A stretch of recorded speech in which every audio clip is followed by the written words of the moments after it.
Hello. Alright, welcome to my video. Name's Velga. And in this video I'll be showing you how to draw. Well, not how to draw, how to use my custom brushes. And these are brushes I like to use for concept art. I actually have many more brushes than just this. But I pretty much use these the most. So let's start with this one. This one's called Hard Blend Flat Dry. Okay, so this is basically a flat brush. There, as you can see. If you press down hard, you'll end up with opaque. And if you press lightly, it will start to blend. There. So you can, for example, you can make like an orb. And then for the center part, you can just press lightly to blend it together. And the cool thing is, if you reduce the opacity, it won't actually reduce the opacity, but it will reduce how it blends. So it will blend less. It will behave more like a normal brush.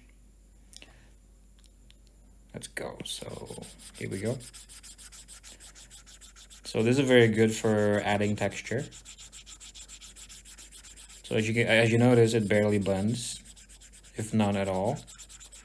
You can even add a different color on top, and you should notice that it is not blending, which is very cool. And if you increase the opacity again, it will once more blend. Okay, so that's it for that one. Let's move on to rounded hills. As the name implies, it's just rounded hills. Pressing lightly. This is me pressing harder. Oh, too big. Okay. So this should look like what you would see far in the distance. So I like to use this for backgrounds. You do it in moderation. Just a little bit looks good. Don't need to do too much. Moving on, pretty much the same one as the one above, but different shape. So it resembles a little mountain. Adding little ones.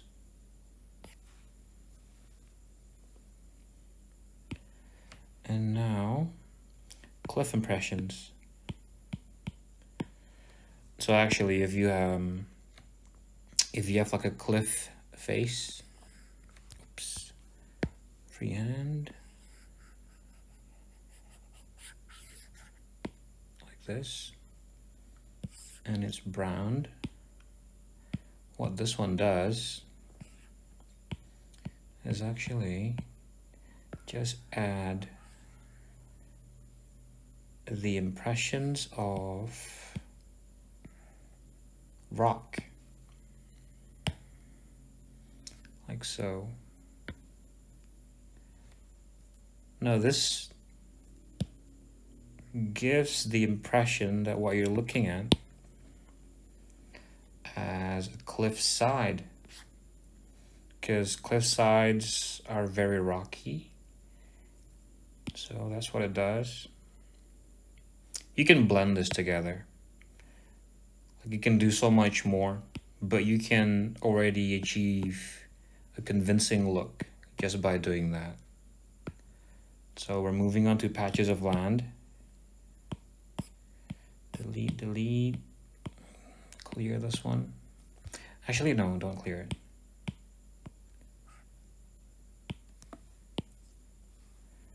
So imagine we have ground.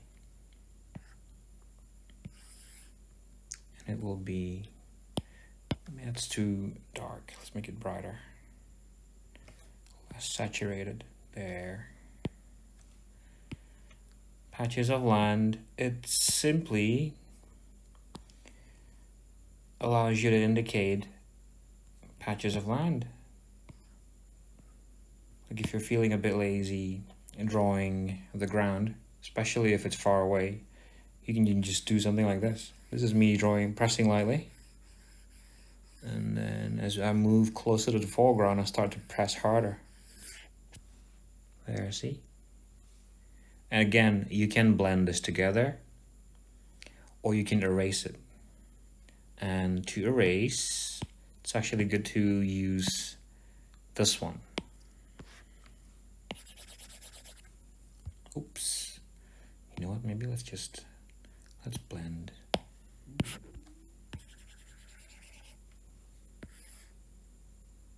Let's blend maybe like so. Making a line, holding, now dragging. Oops, ignore that.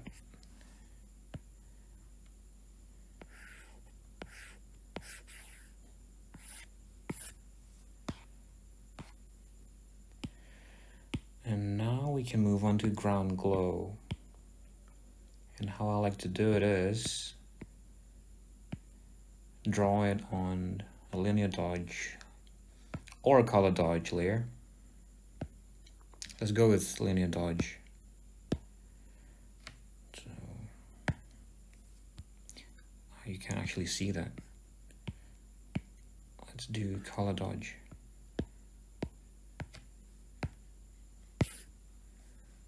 Oh wow, you can't see that. Okay, let's darken it. Okay. So as you can see, it looks like a patch of dust being kicked up by the wind, or it could be just a bit of land that's being illuminated by the sun. Let me go for a lighter color. What am I drawing on? Let's draw here. There, see? You know what would be good is if there's a little bit of maybe tumbleweed over here. Imagine that. It's just like rolling. It's just rolling in the wind. Tumbling.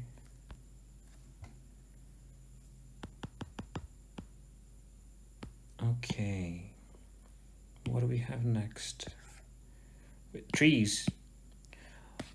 Okay, so for trees, for this particular one, because I have more, but for this one, I like to lay it down quite dark and quite big. So something in the foreground. There. Kind of like that.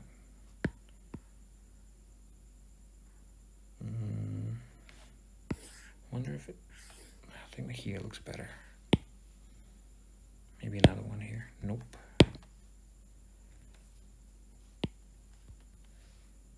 Well, maybe here. There.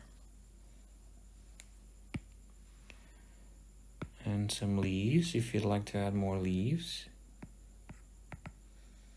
You can even add it here.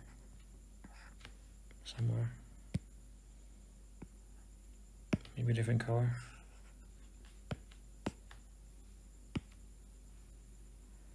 This is desert grass. No, it's called desert grass, and you can actually you can absolutely use it for just desert grass. A little bit there, a little bit here. But what you can also do is use it for branches. Like so. So these will always point downwards like normal grass, but if you rotate the canvas, it will stay the same. So if you'd like to make branches, just rotate the canvas that way so that it's sticks out sideways. Maybe, oh yeah, it's not big enough. There. Maybe, yep. Smaller.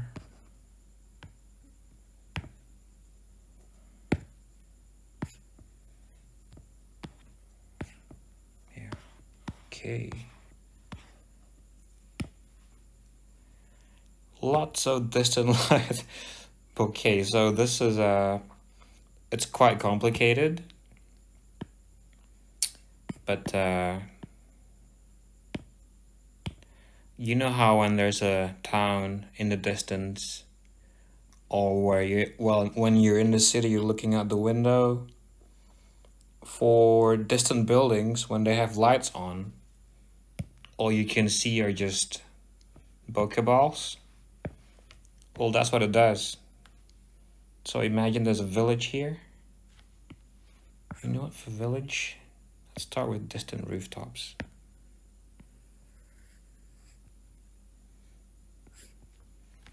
So imagine that's a village. All you can see are the rooftops.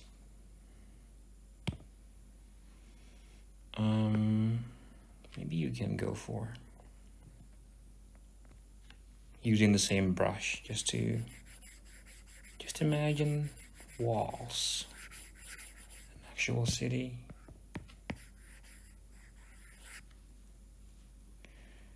Okay. Another color dodge layer.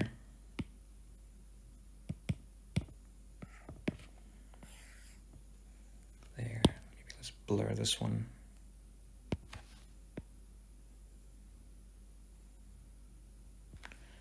Okay, so distant lights.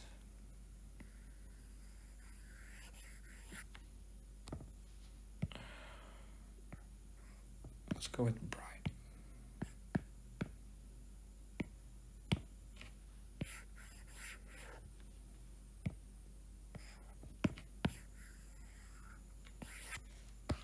See what I mean? Might be able to, this is better. Add another layer, maybe this one you can blur. There.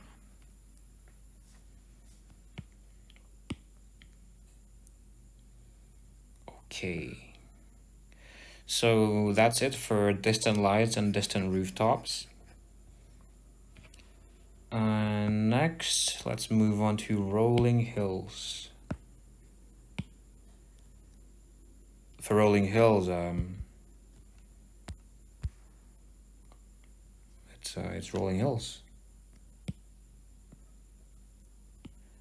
So there's a jitter.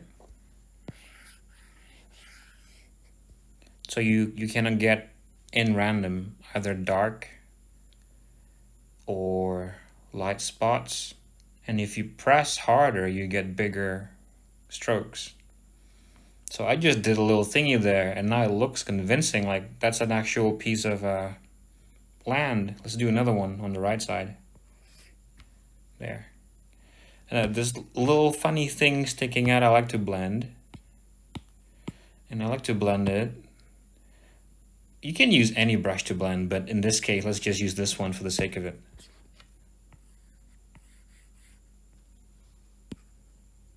Too big. Maybe blend it more roughly. There. And rolling hills too. Behaves the same as the first one, but it's more rounded.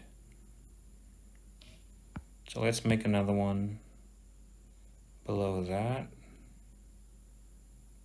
darker. Here we go. There. Maybe another here. And you don't have to keep stroking like that. You can just tap once. If you don't like what you get, you can undo. Tap another. Don't like it, undo. Well, you can do that. You know, you don't have to do this. So.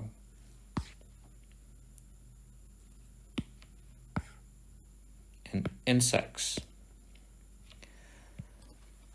For insects, it would be better for you to use this near a source of light. So imagine you're painting a light bulb or a campfire. And you can add insects to add some, I don't know what you would call it. Is it maybe mood, to make it seem relatable? Because in real life, when there's a source of light, especially at nighttime, you would see bugs. And let's just make a quick campfire thingy. I'm gonna use a round. Let's use this one, medium hard brush. Let's make fire right here. Smaller. Okay, whatever. That's fire, okay? Duplicate that. Let's color dodge. Duplicate that again. This one will be linear dodge. And I'm thinking of blurring this one. Gaussian blur.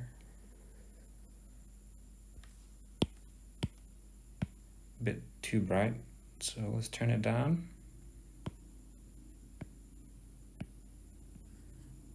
Color dodge, turn it down. Okay, let's use the soft brush now.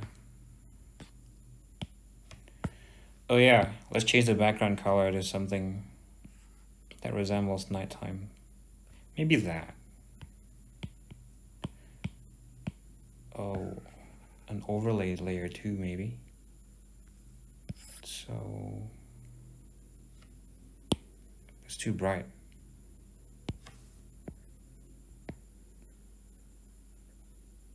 Okay, there. And to this layer,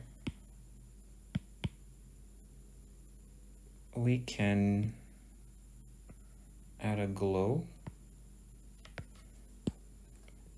Okay, is this big enough? It's too big. Looks good. Okay, turn it down. 1, 2, 3. Okay, that looks good. So, going back to the insects brush, I wonder if it'll look good on the normal layer. Let's try it. Is it too big? Okay, so that looks good. Moss to a flame. They're all dying. Okay. There. Well, I guess that's it. And I'll be showing you some stuff I've made, not only using these brushes, because these are only meant to assist, because I do hand paint a lot of my paintings, but these should give you quite some help if you're struggling with doing landscapes. So I'll be showing you some pictures of previous things I've made, previous paintings I've made, just to show you what you can do with these brushes. All right, thank you for watching. Have a nice day.